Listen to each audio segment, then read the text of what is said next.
क्या कोई ऐसा गांव हो सकता है जहां रात के 9 बजे के बाद पूरा गांव मरघट जैसा शांत हो जाए, जहां अगर कोई दरवाजे पर तुम्हारा नाम लेकर पुकारे तब भी दरवाजा खोलना मौत को बुलाने जैसा हो? आज की कहानी है भैरवपुर गांव की। भैरवपुर एक छोटा लेकिन बेहद खूबसूरत गांव था। चारों तरफ हरे भरे खेत, पुराने पेड़ और मिट्टी के घर थे। दिन में गांव के लोग हंसते, काम करते और अपनी जिंदगी सामान्य तरीके से जीते थे।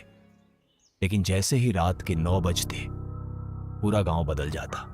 हर घर का दरवाजा बंद, हर खिड़की बंद, यहां तक कि कोई दीपक तक बाहर नहीं जलता था। सुबह होने तक कोई भी इंसान घर से बाहर नहीं निकलता था, क्योंकि रोज रात कुछ घरों के बाहर किसी के चलने की आवाज आती थी। कभी कोई धीरे धीरे दरवाजा खटखटाता, कभी किसी अपने की आवाज में पुकारता, और जो भी इंसान उस आवाज पर भरोसा करके बाहर निकलता वह फिर कभी वापस नहीं लौटता। पूरा गांव मानता था कि इसके पीछे था रामलाल का भूत। गांव से थोड़ी दूर एक बहुत बड़ी हवेली थी। कभी वहां गांव का सबसे अमीर आदमी रामलाल रहता था, लेकिन कई साल पहले उसके साथ कुछ ऐसा हुआ जिसके बाद वह हवेली हमेशा के लिए वीरान हो गई। अब वहां रात होते ही औरतों के रोने की आवाज, लोहे की जंजीरों के घिसटने की आवाज और किसी के जोर जोर से हंसने की आवाज सुनाई देती थी। गांव वालों ने कई बार उस हवेली को शुद्ध कराने की कोशिश की। एक बार दूर शहर से एक प्रसिद्ध बाबा भी आए। उन्होंने हवेली में हवन शुरू किया, लेकिन हवन पूरा होने से पहले अचानक आग की भयानक लपटें उठी। कुछ ही सेकंड में बाबा आग से घिर गए और वहीं उनकी मौत हो गई।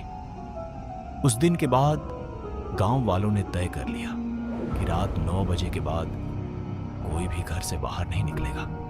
कई महीने बाद 3 दोस्त, आर्यन, मोहन और आरव, पुराने रहस्यमयी गांवों पर रिसर्च करने के लिए भैरवपुर पहुंचे।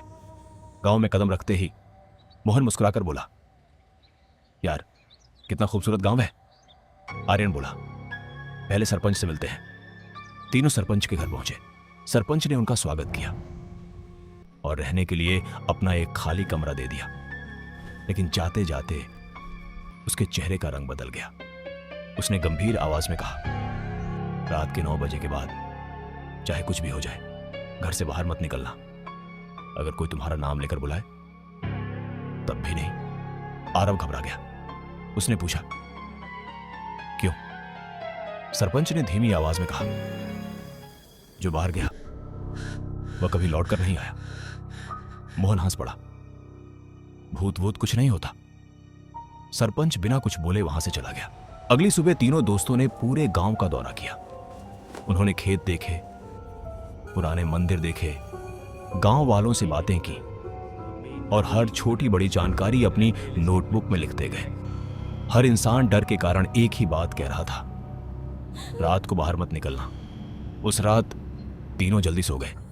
घड़ी में ठीक 12 बजे अचानक दरवाजे के बाहर से आवाज आई, मोहन दरवाजा खोलो।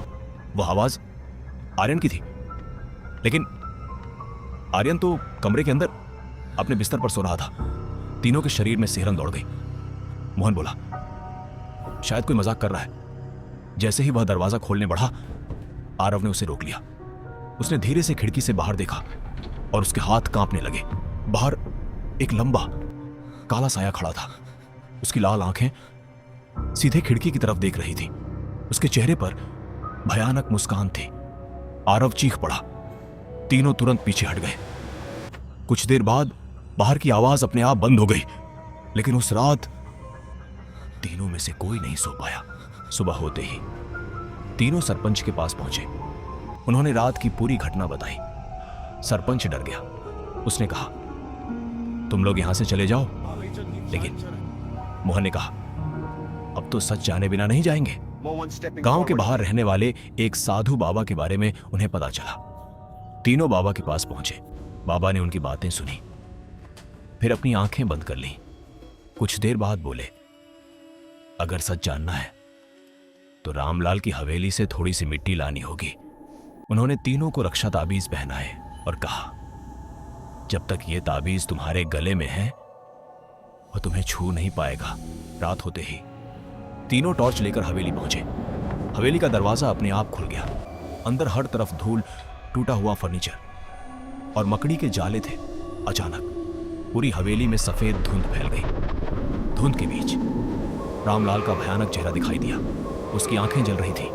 वह चीखते हुए उनकी तरफ दौड़ा, लेकिन जैसे ही वह उनके पास पहुंचा, ताबीज की रोशनी चमकी, भूत पीछे उछल गया। तीनों ने जल्दी से जमीन की मिट्टी उठाई और जान बचाकर बाहर भाग गए। अगली सुबह उन्होंने मिट्टी बाबा को दिखाई। बाबा ने उसे देखते ही कहा, अब मुझे सब समझ आ गया। बाबा, तीनों दोस्त और सरपंच सभी हवेली पहुंचे। बाबा ने वहीं हवन की तैयारी शुरू कर दी, लेकिन सरपंच अचानक चिल्लाया, यह हवन नहीं होगा। सब हैरान रह गए। बाबा ने उसकी तरफ देखा, फिर बोले, सच छिपाने से कुछ नहीं होगा।